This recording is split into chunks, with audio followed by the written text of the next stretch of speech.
G'day, I'm Victor Bray and welcome to Team Bray's headquarters. What we're going to do today, we're going to wander through the shop and we're going to show you some stuff that no one outside of the crew has ever seen. Come for a walk through.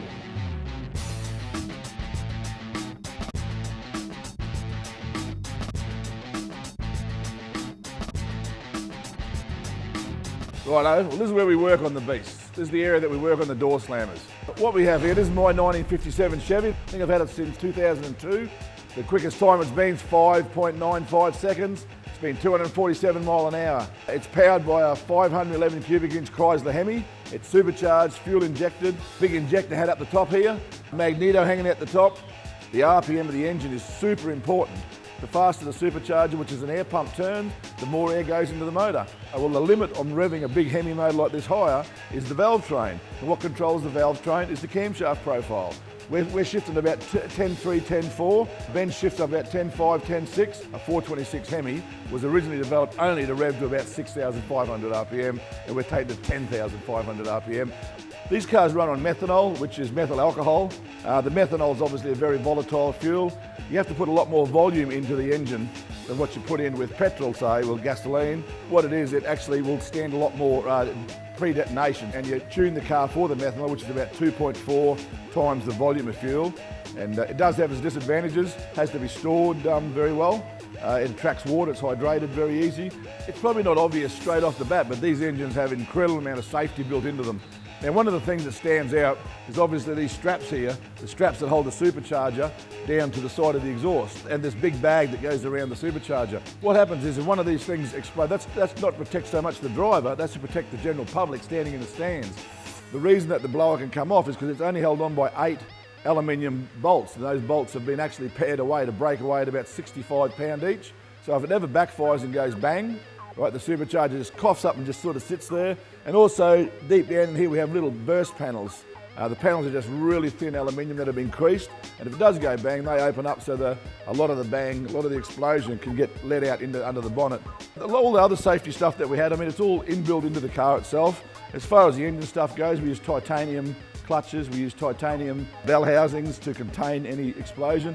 The running gear stuff, the stuff inside the car, the stuff that's reciprocating and turning, all has some way of containing it in case it breaks or blows up. So that's probably pretty much the engine. We've got some new head technology coming.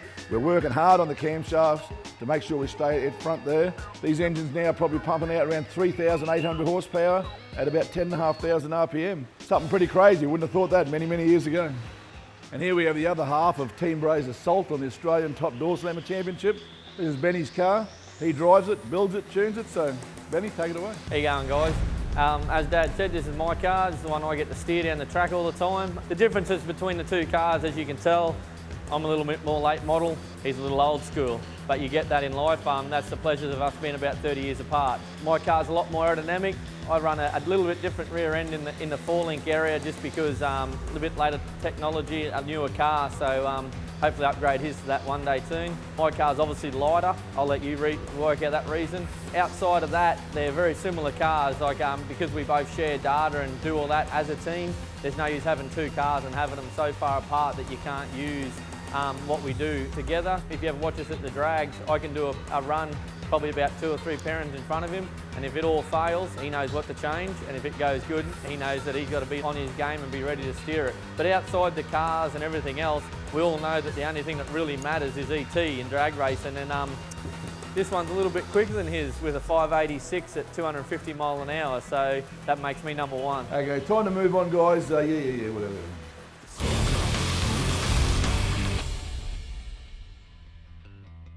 Well, here we are in the middle shed. In this shed here is where we park the transporters. The team uses 2 B-double transporters. The way they're set up is the 2 back trailers are actually workshops, full of tools and benches and stuff to work in. And then one of the front trailers is used entirely for merchandise, and the other front trailer is mainly an office for all the data acquisition, but it does have some bunks in it and some spare parts that store in there. Without them, we can't do the miles that we do, we can't go to the events we go to. We do split them up a little bit, as long as one's drag racing and one's burnout cars. Which brings me to those 2 cars in the middle there. We make them like replicas of our drag cars, but there is some real subtle differences in the outside looks of the cars, the ejector hats, you'll notice, and they don't have slick tyres on the back. They have tyres in the back that we smoke up and make smoke and noise, and we use them at V8 supercar races for demonstrations. We use them at car shows. The way the burnout cars come around, I was up at Bundaberg burnout show many years ago, and I got my race car there, and I was just doing straight line burnouts as demonstrations, which we used to do quite a bit of. All the street cars were doing donuts, so it just felt so right. So I just nailed it, turned the wheel, and the old race car started doing some serious burnout donuts and doing a bit of circle work. So I thought to myself, that's great. Next event I went to, I did it too. Then I'm sitting there thinking to myself, well, hang on, you're doing donuts in the middle of the burnout pad this weekend. Next weekend you're going to go and do 220 mile an hour in the same car. Not a great look. So then we went off and built the burnout car, and the burnout cars evolved from there.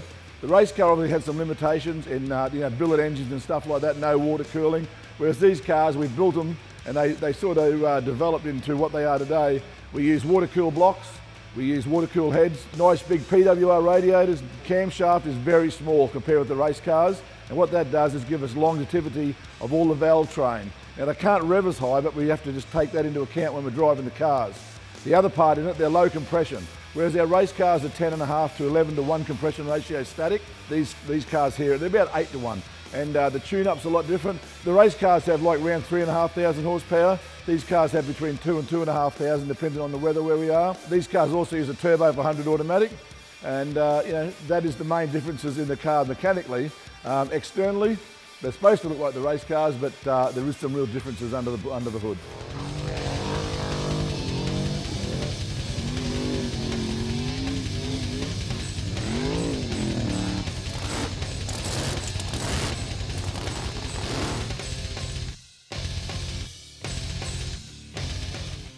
Here we are in what we call the third shed in the Team Bray workshop complex.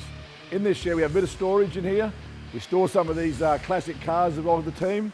And up the other end there we've also got fabrication, fiberglass, welding, machining, but I actually can't take you up there right now because there's a new car we're building for Benny up there. It's actually a burnout car, it's a GM product, 1963 model. There's a hint for you. What we have here is the Toyota Celica. It's owned by Rod Harvey from New Zealand. He's a New Zealand drag racing champion. He's also won a lot of championships over in Australia. One of my favourites, 1951 Buick lead sled. This car came out of the United States. It's powered by a V8 motor. It's a 455 V8 motor, and it's just a real good car to cruise in. This one here is a lowrider. This one here has hydraulics on it, and we drive around the roads on it. It's a pretty cruisy car. It's actually owned by Marie, but it's 1958 Chevy Impala. We love cruising in it. We've had it for a lot of years. It's been in the Bray family for a long time. Classic 1956 Buick Special. The only thing I've got to tell you about these cars, when you come to a corner, you wish they'd already invented stabiliser bars, because boy oh boy, don't they body roll. 1964 Chevy Impala. Again, this is one of Marie's cars. Every time I've done something naughty, I've had to buy Marie a car. That's why she has so many. This is Benny's creation. It's the fastest four-cylinder car in Australia at the moment. The stuff that's going on nowadays is just amazing. With all the ECUs and stuff, but I might let Benny tell you a little bit more about that one. It's got 4 wheels, it's got a 4-cylinder motor and turbo. Yet it goes as fast as my door slammer did a few years ago. Yeah. Well, there is one fact that Dad knows nothing about turbochargers, nothing about 4 cylinders, and if it wasn't made in 1957, he don't care about it. So the facts are, today's technology, he's still back there, I'm here. What you're looking at is my Nissan Altima. This thing here is powered by an SR20. One of my loves is a Nissan. I don't know why or where it even come from. I've been brought up around Chevs and V8s my whole life, and one day something clicked in my head. I think the switch went the wrong way. On an MSD you can have 4-cylinder, 6-cylinder or V8. Well, mine flicked over to the 4-cylinder side, and the SR20 is just something that I love. It's got a billet block in it. It probably makes around the 1400 horsepower. It's got a Garrett GDX 47 on it. It pumps about 67, 68 pound of boost into it, and it's about 140 cubic inches. The car itself, it's based on an ex-pro stock car from the USA, and is built by Don Ness himself, is probably one of the best chassis builders in the world. Outside of that, it's #1 SR in the world, #2 4-cylinder in the world as well, and it's #1 4-cylinder in Australia. So a privilege to be steering it, to have the great team I have behind me. It's been pretty good. Okay, so in this baby I use the Castrol 10W60.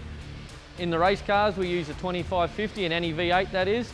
And then in my road car, I use a 040 Castrol Edge. Now these engines nowadays obviously are billet, the machine out of one chunk of aluminium. These are the pistons and conrods that we use in the motor. I can tell you now, in drag racing, bigger is better because we need airflow. When you've got 60 odd pound on top of a valve seat, you need to be able to flow it. So if the heads don't flow it, air's nothing, no good to it.